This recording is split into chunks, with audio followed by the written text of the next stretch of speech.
আসসালামু আলাইকুম।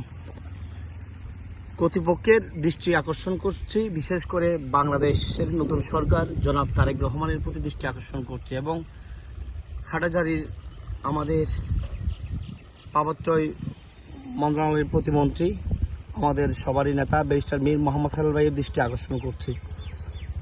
এটা হচ্ছে হাটাজারি তথা 13 নং দক্ষিণ মাদ্রাসা ইউনিয়ন 9 নং ওয়ার্ডের, এটা ব্রাহ্মণহাট। এটা হচ্ছে খাল যেটা আছে সেটা, এটা হচ্ছে আপনার নিয়ামত আলী রোড। নিয়ামত আলী রোড থেকে শুরু করে এই রোডটা ব্রাহ্মণহাট হয়ে সোজা হালদা নদীতে এই পানিগুলো প্রবেশ করতেছে। আমাদের এই পানি এগুলো আসলে ট্যানারির এমন বর্জ্যযুক্ত পানি, এই পানিগুলো এখন যাচ্ছে বাংলাদেশের অর্থাৎ এশিয়ার সর্ববৃহত্তম মৎস্য প্রজনন কেন্দ্র হালদা নদীতে এই বিষযুক্ত বর্জ্যযুক্ত পানিগুলো এখন প্রবেশ করতেছে। এখন আমাদের হালদা এখন বিপদের সম্মুখীন হচ্ছে এই পানিগুলো দিয়ে। হালদার সম্পদ নষ্ট হচ্ছে, হালদার পোনা মরে যাবে, হালদার সম্পদ নষ্ট হয়ে যাবে, হারিয়ে যাবে আমাদের থেকে অতি সত্বর হালদা নদী। দেখেন এই বিষযুক্ত বর্জ্যযুক্ত এই পানিগুলা প্রবেশ করতেছে এই ছোটো ছোটো খাল হয়ে আপনার হালদা নদীতে। এই ট্যানারির পানিগুলা বন্ধ করার জন্য কিন্তু এইখানে ওয়ালগুলো দেওয়া হয়েছে।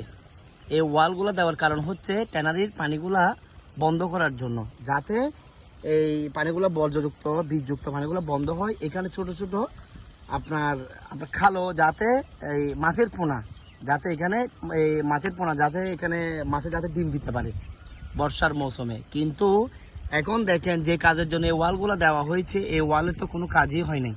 দেখেন এই ট্যানারির বিষযুক্ত বর্জ্যযুক্ত পানিগুলো ছোট ছোট কাল হয়ে হালদা নদীতে সোজা প্রবেশ করতেছে। এইগুলোর দায়ভার কে নিবে? এই তো কোটি কোটি টাকা, হাজার হাজার কোটি টাকা খরচ করে যে এখানে যে ওয়ালগুলো দেওয়া হয়েছে, এই যে আমাদের নদী রক্ষা করার জন্য, আমাদের দেশের সম্পদ রক্ষা করার জন্য। এখানে কার কথা কে শুনতেছে ভাই? দেখেন তো, এখানে এই বিষযুক্ত বর্জ্যযুক্ত পানিগুলো ছোট ছোট কাল হয়ে হালদা নদীতে প্রবেশ করতেছে। হারিয়ে যাচ্ছে আমাদের থেকে হালদা নদী, হারিয়ে যাচ্ছে এশিয়ার সর্ববৃহত্তম মৎস্য প্রজনন কেন্দ্র হালদা নদী আমাদের থেকে খুব তাড়াতাড়ি হারিয়ে যাবে। এগুলো যদি বন্ধ না হয় আমরা হারিয়ে ফেলবো আমাদের হালদা নদী, আমরা হারিয়ে ফেলবো আমাদের ঐতিহ্য, আমরা হারিয়ে ফেলবো আমাদের হালদার পোনা। দেখেন এই পানিগুলো এমন বিষযুক্ত, গন্ধে এখানে রোড দিয়ে হাঁটতে পারতেছি না এবং এখানে ভিডিও করতে আসছে আমার বমি আসতেছে, এত গন্ধ পানিগুলা, খুব মারাত্মক গন্ধ। এখানে চুট্টুর ধরে যদি এই পানিগুলোতে ফেলে দেন, তাহলে মানুষটা যদি 10 মিনিট থাকে এখানে অটোমেটিকলি মরে যাবে।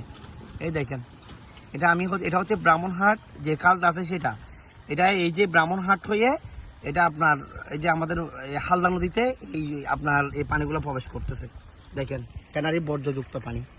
আমি বাংলাদেশ সরকার জনাব তারেক রহমান এবং আমাদের মাননীয় পার্বত্য মন্ত্রণালয়ের মন্ত্রী আমাদের ব্যারিস্টার মীর মোহাম্মদ হেলাল ভাইয়ের দৃষ্টি আকর্ষণ করছি। এটা হাটাজারি 13 নং দক্ষিণ মাদ্রাসা ইউনিয়ন তথা 9 নং ওয়ার্ড থেকে আমি এই ভিডিওটা ধারণ করেছি। এটা হচ্ছে কথা। দেখেন কি অবস্থা দেখেন। আমি আবারও বাংলাদেশ সরকার জনাব তারেক রহমান এবং ব্যারিস্টার মীর মোহাম্মদ হেলাল ভাইয়ের দৃষ্টি আকর্ষণ করছি, এগুলোর জন্য কঠিন একটা স্টেপ গ্রহণ করা হোক। এই ট্যানারি পানিগুলা এই ছোটো ছোটো খালে যাতে প্রবেশ করতে না পারে, সেই জন্য ট্যানারি পানিগুলো বন্ধ করা হোক। অতি সত্বর জোর দাবি জানাচ্ছি। এগুলো হালদা নদীতে প্রবেশ করতেছে, হালদা পড়তেছে হুমকির মুখে, হালদা পড়তেছে ধ্বংসের মুখে। আমরা হারিয়ে ফেলবো আমাদের হালদা নদী, হালদার পোনা এবং এশিয়ার সর্ববৃহত্তম মৎস্য প্রজনন কেন্দ্র হালদা নদী আমরা খুব তাড়াতাড়ি হারিয়ে ফেলবো এগুলো যদি আমরা বন্ধ না করি। দেখেন এখানে কি অবস্থা।